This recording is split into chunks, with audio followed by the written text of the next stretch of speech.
Hey everybody, my name is Morgan, and welcome back to the YouTube version of Podcast of the Dragon, where I talk about the Wheel of Time on Prime. Season 2 of which has dropped about 30 minutes ago. It took about 30 minutes for me to get everything set up and also to upload a video that's probably still in the process of processing, where I talked about a few things that I saw in promo material that I thought were good changes, and was hoping to get up yesterday, but my wife took me to the fair, so that didn't happen. Instead, I went on a whole bunch of rides that I'm way too old to go on and still feel queasy today. That said, I'm not going to let that ruin my fun. The Wheel of Time Season 2 has dropped, and you are going to get react videos from me. I am super excited. I've heard from people who have seen a few episodes who sound really stoked. You've heard my feelings before. If it's true to the world and it's true to the characters, then it's canon. I don't care what they do. Show me some Wheel of Time. Season 2, Episode 1, A Taste of Solitude. And the cold open that we saw before. I'm a little regretful I spoiled it for myself, but I can't help myself. I've only seen it on my phone, though. Nice to see it on a bigger screen. You release me and I am the world. Oh, hadn't been. After all, how do you prove you're not a monster? How do you prove that the things you do are good or evil? Right or wrong? What if he isn't you? What if he isn't wrong? What if he's just hungry?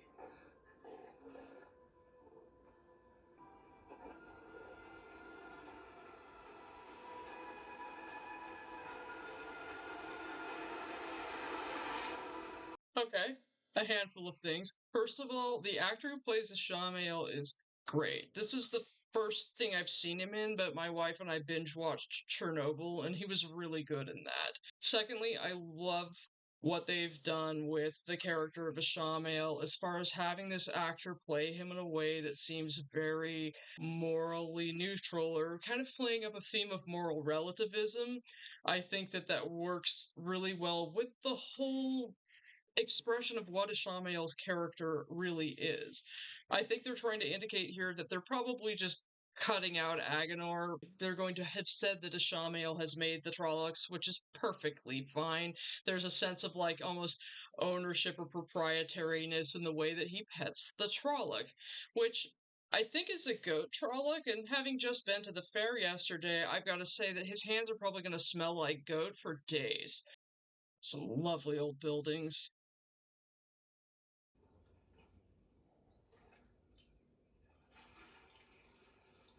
So it really, really sucks to have to haul water, obviously, because she's lost the use of the one power. But it never occurred to me before this moment to wonder how much muscle atrophy Aes Sedai might experience by using the one power to do everything. Like, do they all have just super weak, soft muscles? Just occurred to me that maybe they have weak arms. That's so pretty. He's hauling water for her own bath.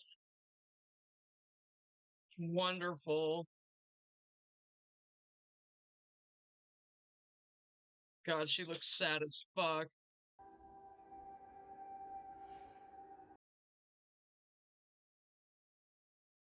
Oh, it's a great bathtub.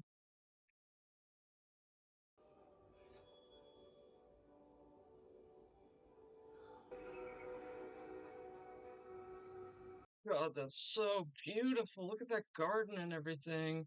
Yay, married already! Those tomatoes look awesome. I love her dress tunic thing. Her outfit is so good. This lady looks hungover. I think I'm going to turn the subtitles on. It is a Dahlia's. It's going to be Varen and a Dahlia's. Are they going to make her shank her sister?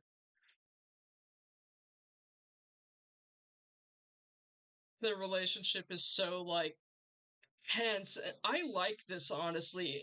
It's like it's tense because of life circumstances, whereas tension builds in their relationship in the book because Moraine starts being kind of an asshole to Lon in book two. And they never really explain why she makes the decision to pass his bond to Mirel.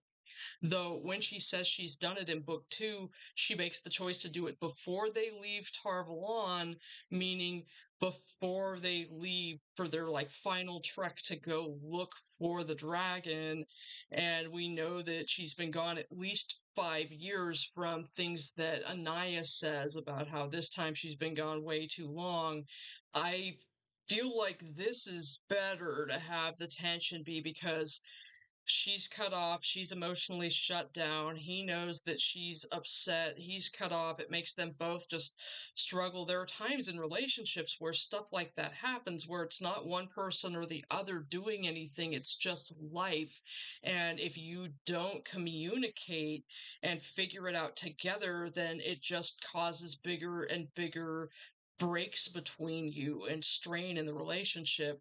And theirs is a very special kind of relationship. It's basically a companion at marriage. And marriage is something where you have to keep it tuned constantly or it's going to sink. It's a ship that must be in constant repair. And you can tell that things are very tense and upsetting here. Is that Beale Doman? Come. Sit. My customers usually do be coming to me. She's cleaning the Amerlin study. That dress is hideous. I know some people really like it, but ugh, God, that's gorgeous.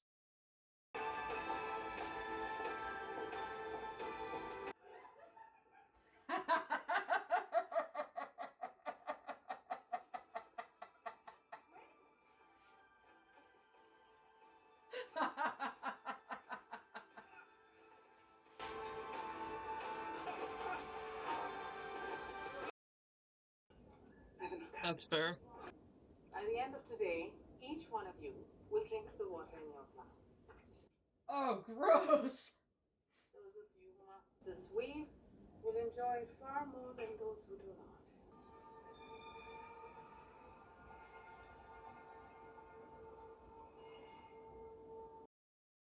That is a fucking useful skill. No one leaves today without drinking their glass of water. Now close your eyes. So, is Nynaeve gonna stare her right in the eyes and drink a dirty glass of water? I have a cousin who, when he was very small, used to have a dirty mouth, and his mother went to wash his mouth out with soap. It was the 70s. People did shit like that. And he ate the entire bar and smiled at her. I feel like Nynaeve's got that kind of energy. This is really great. This is so great. I obviously probably should have waited to finish this whole scene in the tower before I stopped to comment, but I love Alana's dress, her jewelry, the fact that as Egwene is cleaning up the Aes Sedai's rooms and gathering up their dirty trays and their wastewater and all that kind of stuff, she accidentally walks in on Aes Sedai, on Alana and her warders boning or, having a playful little corn dog pile on the bed, which probably something that happens occasionally in the tower. Jordan tries to make it sound like a lot of Aes Sedai choose to abstain from sex. They're like, oh, a lot of men couldn't handle an Aes Sedai with that much power or whatever, but I feel like men would swipe right on an Aes Sedai no matter what, because a lot of men will have sex with women regardless. And there's very, very little that would be an absolute no-go for them. And so I feel like any Aes Sedai who's really DTF will have plenty of men who will happily show up. Also, there are tons of subby guys out there, so there's plenty of subby guys who would be down to be an Aes Sedai's plaything. I think that Aes Sedai wouldn't really have a huge difficulty finding men if they were looking for that kind of thing.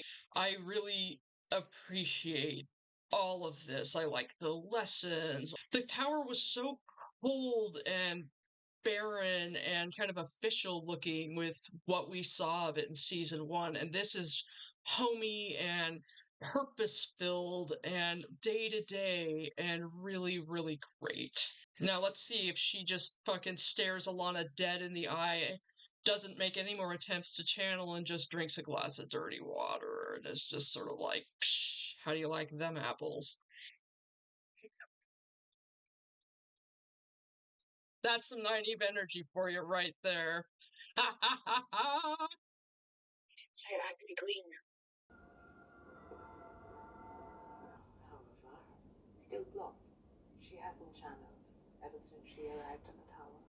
So that's a little disappointing. I feel like Shiriam should be the one actually being on top of her novices and not having to ask another Aes Sedai, hey yo.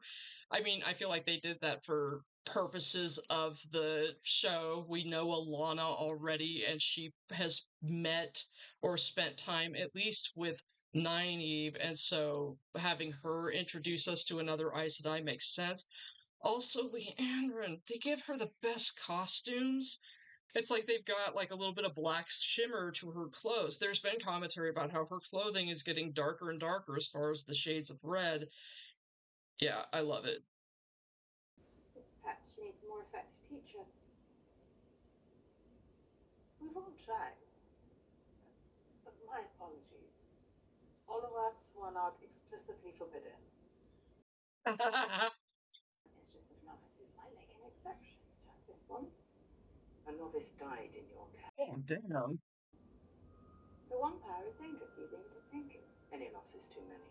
Let me talk to her. At least. A talk. Their jewelry is so great. Who's ever been hurt by a little talk? Oh, I bet there's history there. God, that jewelry. I probably already said that. Perrin looks good. I love the doublet he has. They've made him look so grown up and just. He looks so good. I love Perrin. He looks so good. They all look so good.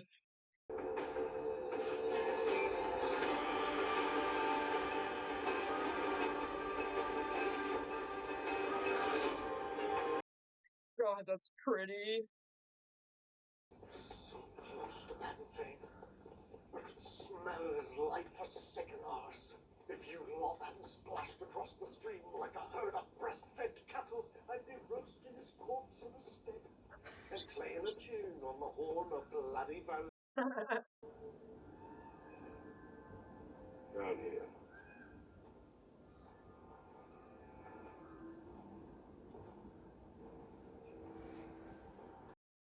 You know, I always would like in my head imagine the golden eyes and like know that they'd be unnerving to people, but like seeing it, it is really quite alarming and can see why Perrin would be so self-conscious of them and like why they would make everybody just kind of go whenever they see it. These look like women and children. That's really sad. Maybe Tinkers? Oh, Tinkers, that'll fuck Perrin up.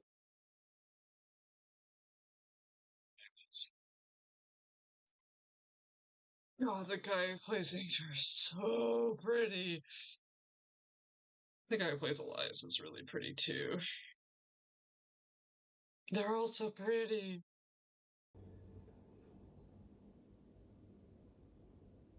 You're sure it's from before the breaking? Spend my fair share of time admin sea folk. And they are the best in the game. You've got no interest in that. It's the Heartstone you want.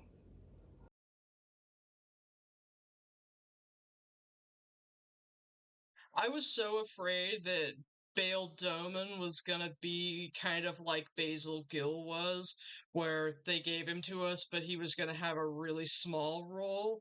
So having him be I don't know if he's exactly one of her agents.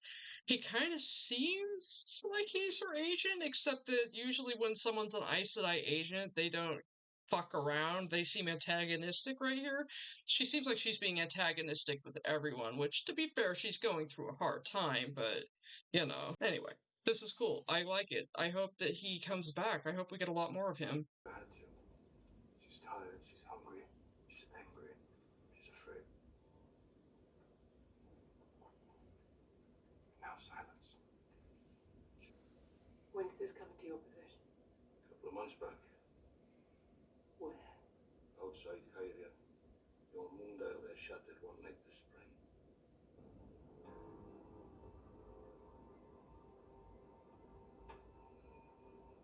This is all I need.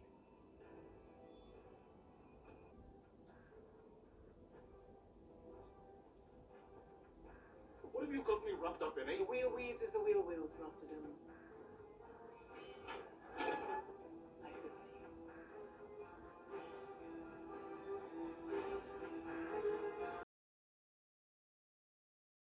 Blood feeds blood, blood calls blood, huh? I'm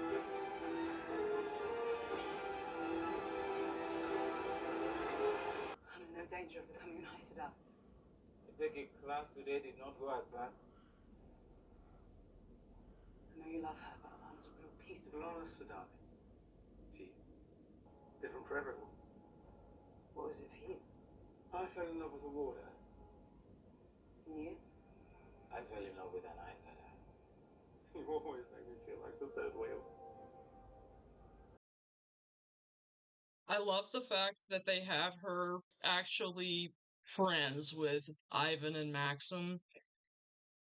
I love the fact that, despite like their soft demeanor, especially Maxim has a bit of a soft demeanor, I think partly because they have him, quite clear coded, and so he's a little bit, I don't want to say he's effeminate, but he's a little bit like soft. That was a steely blue gaze, as Robert Jordan would say, and he doesn't fuck around, and that was a good and helpful thing for him to say. I know that there were people who were bitching about Nynaeve fighting, or playing with a sword or whatever, but it's like, whatever, I don't care. I feel like this is a much better streamlined narrative to have her struggling with her block and really not being able to channel yet and figuring her shit out. And then assuming, I feel like she's going to make rapid progress to accepted. That's a better narrative than them being like, oh, well, she's so powerful, so we'll just make her an accepted. Frankly, I thought that was stupid. It's like, why do you do that when she has no training at all? So I'm here for this. This is cool.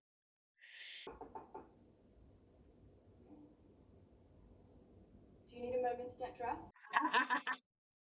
Expectations. When we are used to one partner, it can be very difficult. I'm sorry. I think you may have misunderstood me. I was talking about the weave from class. It's hard for me to focus on the earth threads and the water threads at the same time. Probably focusing on the individual grains of dirt instead of a collective mass. Remember, things are messy before they're perfect. Nothing worthwhile is neat and tidy. You're wasting your time with swords. It's beneath you.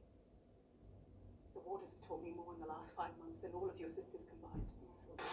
You asked me once why Reds don't have warders. Because they are a distraction. A weakness. We can protect ourselves. Warders are nothing more than glorified dogs. They can protect themselves, but if you go back and watch season 1 again, you'll notice that the majority of Eamon Valda's rings that he has are red. God, those boots.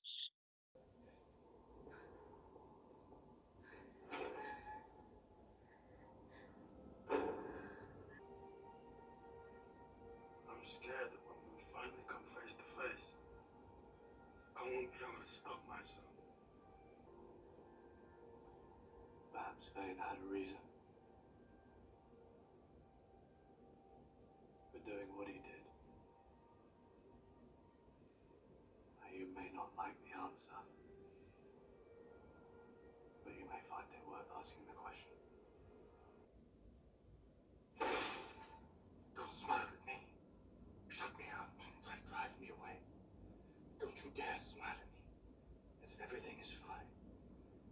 know exactly. Yeah, asshole.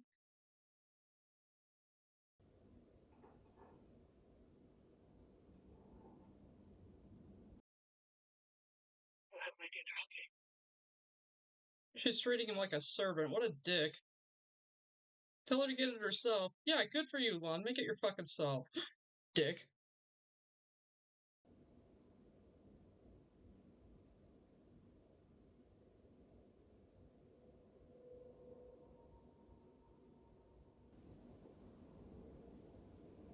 Look what came from Perrin. She doing? It's about time. Today. Damn. It's been a long time. Doesn't matter, say. The basic idea is that if you stand alone with a shield, much of your body is still exposed. But if you stand in a group covering each other with your shields, nothing can touch any of you. The phalanx. Problem with the phalanx is that everybody has to be right-handed. Screws people like me. If we're lucky, wherever he is, Matt will manage to stay out of trouble and join us too. Let's promise that next year, the four of us will celebrate together. Royale and I could meet you two at Tarvermont. Now that must be painful. A dozen letters now, not a single mention of medical sum. What a dick. So, I figured she had to be doing something with Matt since Moraine had Lady Amelisa send a message to the Red Aja. And so I'm guessing that they must have caught him, and obviously she's keeping him prisoner, and she's such an asshole. She doesn't read the parts where Perrin mentions Matt, because of course she doesn't. I suppose it would be difficult to forgive you.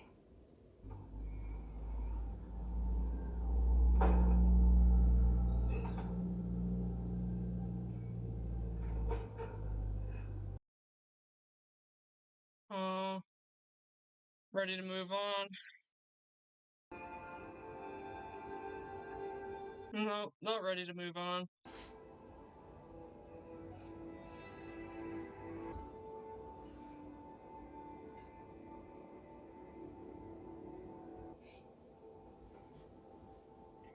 They're playing that same music that they were playing when they are setting the lanterns out in episode 1, which is beautiful music. Like hauntingly beautiful music, which I guess is the point.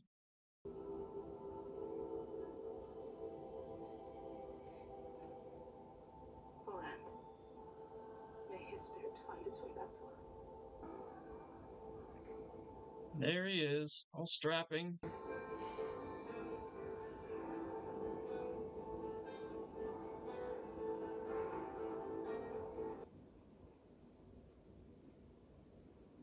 Want us to wait? Yes.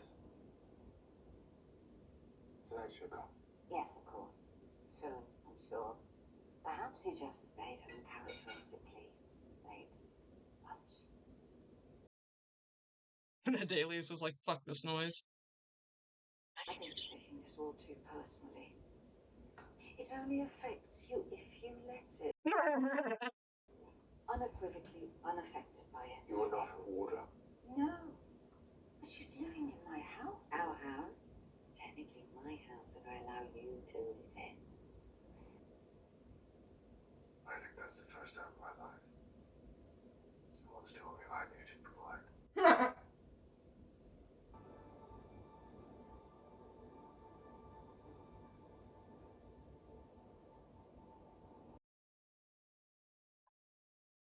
That was really tasty.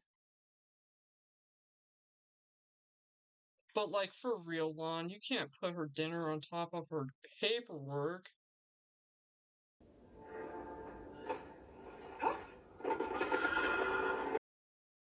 Now she's going to Kyrian.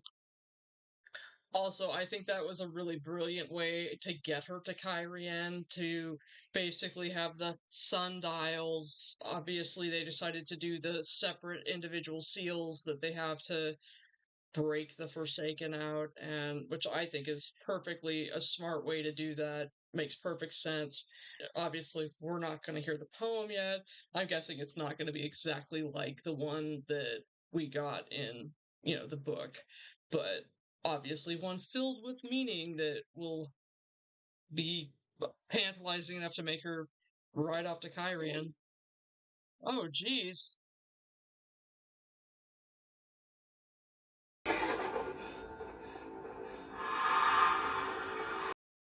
Uh,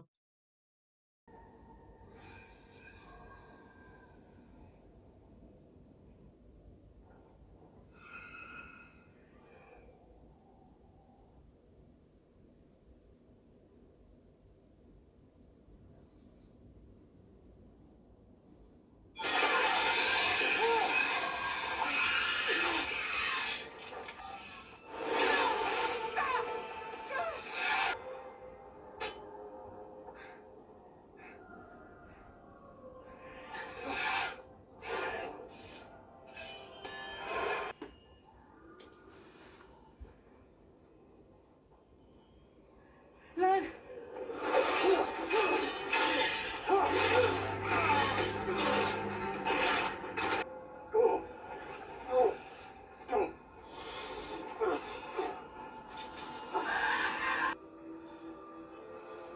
Cover your ears!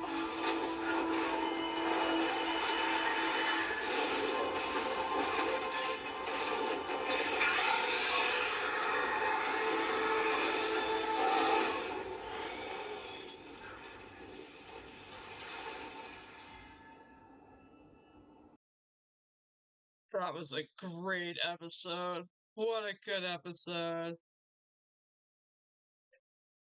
Okay, I don't want to see any spoilers for what's coming this season. That was such a good episode. I really, really liked it. I love the introduction of Varen. I thought the idea of doing Varen and Adalius was a great idea. I am so here for how they did the world building in the White Tower. I love them like having Alana's character still be so central. I feel like they're going to have to keep doing that because she's such an important character. Leandrin seems even more horrible. I'm glad that they're obviously showing Matt having to sneak his way out, or escape, find a way out, which I figured he'd probably be captive in some way. So yeah, I'm guessing that he's gonna get out and then have his lucky night at some point. They're gonna have him have his lucky night. I'm really looking forward to it. So yeah, I am really ready to watch episode 2. I'm gonna stop this now and probably run and get a snack and be ready to do episode 2. Thanks for watching my react for season 2, episode 1 of the Wheel of Time on Prime. This is the YouTube version of Podcast of the Dragon. My name is Morgan, and take it easy.